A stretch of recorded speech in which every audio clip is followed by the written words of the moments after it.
namni mataa waa xiqqishota akkanatti qabnaan fuudhanii mana maraataa jira. Mana maraataa sanii nama duraa darbanii namuma kee kanaa deebitee lama dalaallachuu hin dandeessu. Namni kun wallaansa harkachuu jira moo hin harkatullee attee deebiteellee ilaaluu hin dandeessu. Saniifuu du'aa itti nuu godhaadha. Assalaamu alaikum warahmatullaahi wabarakaatu. Hordoftoota keenya bakka jirtanitti nagaa fi rahmanni rabbii isin irratti haa jiraatu. Kan amantaa islaamaatii fi kan amantaa musliimaa, kan amantaa islaamaatii fi kan amantaa kiristaanaa guutuun keessanuu nageenya isin irratti haa jiraatu. Arraan tana dubbii ajaa'ibaa takkaan na mudatee akkumaaniin guyyaa amma duraa viidiyoo dabarte saniin isinii maxxanse irratti kannaa bira mana galee jeetiin kannaa mana jenna galchee asii nagiyaan bira isa bira deeme eega guyyaa sanii anis takkaa kannaa irratti illee hin bilbille takkaa shabakaadhallee hin seenne onlaayina fayyadamutti hin jiru. Hojiin mashquula na gooteetiin guyyaa lamaas kaatiraadhaaf irra jira. Eegaan hirriiba irraa ka'ees hojiidhaan mashquula na godhe saniifiin isaanillee hubadhee irratti illee hin bilbillee nasruudha kannaadha. Isaanuma tokko irrattuu bilbilutti hin jiru. Arra akkumaan shabakaa seenettiin onlaayina irratti hoggaan ol ba'e viidiyoo takka tamatti anfamtee harkate dasiidha. Dasiin guyyaan nan biraa deemu isiin nagiya qabdi. Akka arraan tanaa kanan agarre kunoo viidiyoo maxxansaniiti dasiin hedduu takka rakkoo keessatti mataan tuqamee miyyoon akkana rakkattee ichirraa namni bireeru aashaanii fi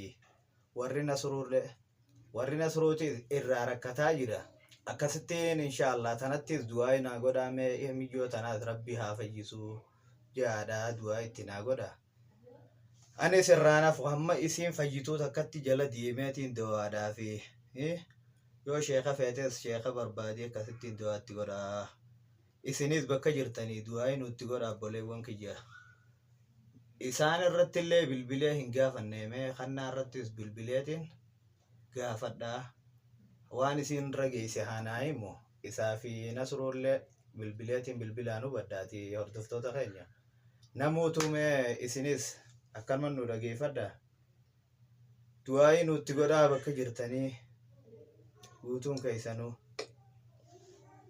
Ammaan tana kannaa irratti dawwaluu deema. Kannaa irratti dawwaleetiin waan isin rageesse irraa hubadhee bira deemee anilleen isaan bira dhaqee waan isaan bira hoggaaniin dhaqee waan hin ragee viidiyoo mareetiin isin garsiisa. Hordoftoota keenya asumaan kannaa irratti bilbilaa namuutumeen waliin jiraadha.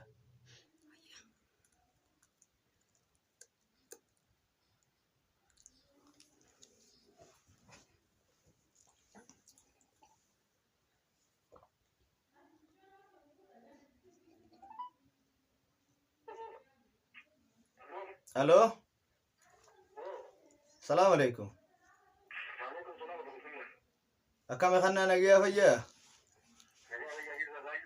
Jirra alhamdulillah. Akkam yoo ati onlaayina irratti akkumaan ol beettiin ammaan tanaa viidiyoo takka tamatti anfamtee harkeeti agartee jirtaati.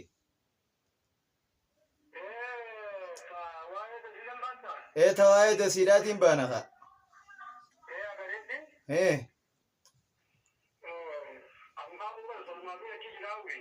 Ati machi jirta? Akkami dubamma isii wayyaadha?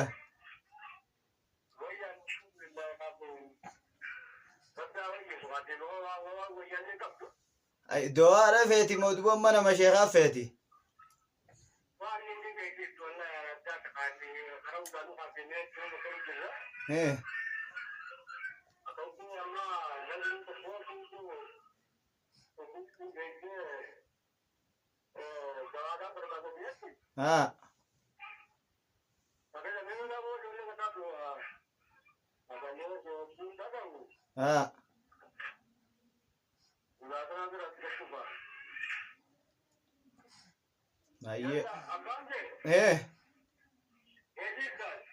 Amma na kiyyaan jira amma.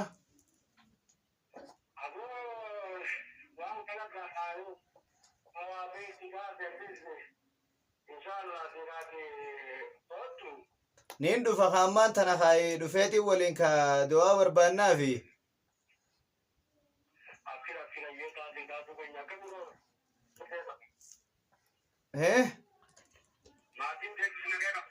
nagee qabna alhamdulillahi kaaboota numaan na yaachise kaaye halkanii guyyaa hirriiba na dhoorkite kaaye wanni tun anis ammumaan arke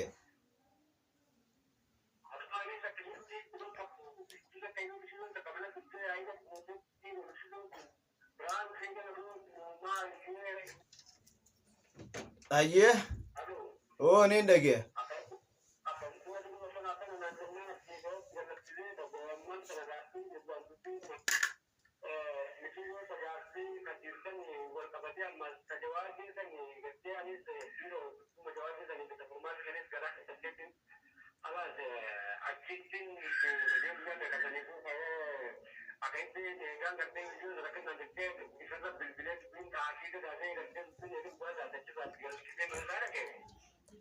aha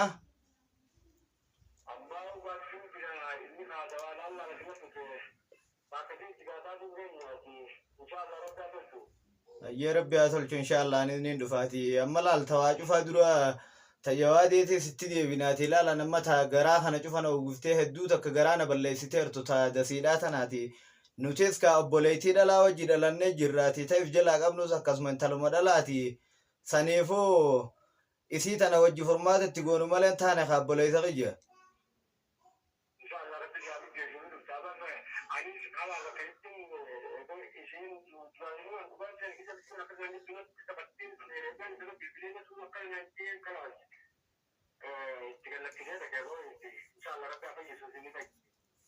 jallaayyee rabbi haa fayyisuuti haa nin dhufaanii isiiti ayyee nageetti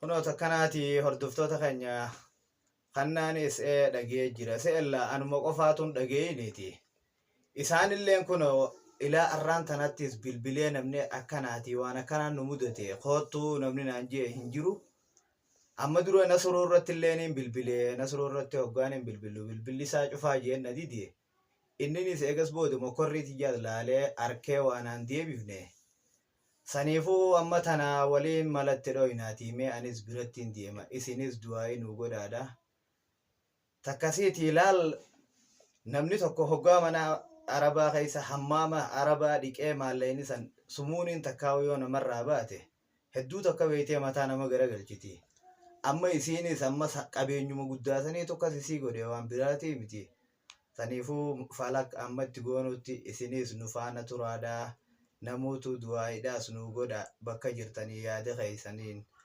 akkasitti isaas hedduu takkan amma durallee qaceelee jiraati takkitti tana walumaanuu rabbi nu haa gargaaru du'aayii itti goona mee namuutu du'aayii nu itti godhaadha deemneetiin dawaa yoo taates dawaa barbaaduu fi taatus nama sheekaa barbaaduu fi hordoftoota kiyya mallee an akkanumatti isiidhaas harka qullaa itti dhaquudhaafis natti ulfaata isiin tun obboleetiitiyyaa akkana yooniin harka qullaa itti dhaqe hedduu takka garaadha nyaatti dawaadhaas barbaaddadheetii yoo waka mataan dhukkubu taates dineraasii fi dhadhaadhaa fi waa cufa biteetiin itti dhaqee akkasin mataarra dhoynee fi yoo isiin akkasin wayyaa'uu baatte achiin furmaata kara dhiyaatuun barbaanna bakka jirtanirraa du'aayii nuu godhaadhaati hedduu takka garaana nyaatteeti nama hamman takka na yaachise numaa una garre amma waggaan fiidiyoo tana arke akkuma mataa kiyyaatti illaa namni tokko nama gubatee naa jaanii ani fiifoo hedduu takka na yaachifteeti isiin akkas ta'uun san akka waan mataan kiyya akkas ta'etti garaan kiyya na bade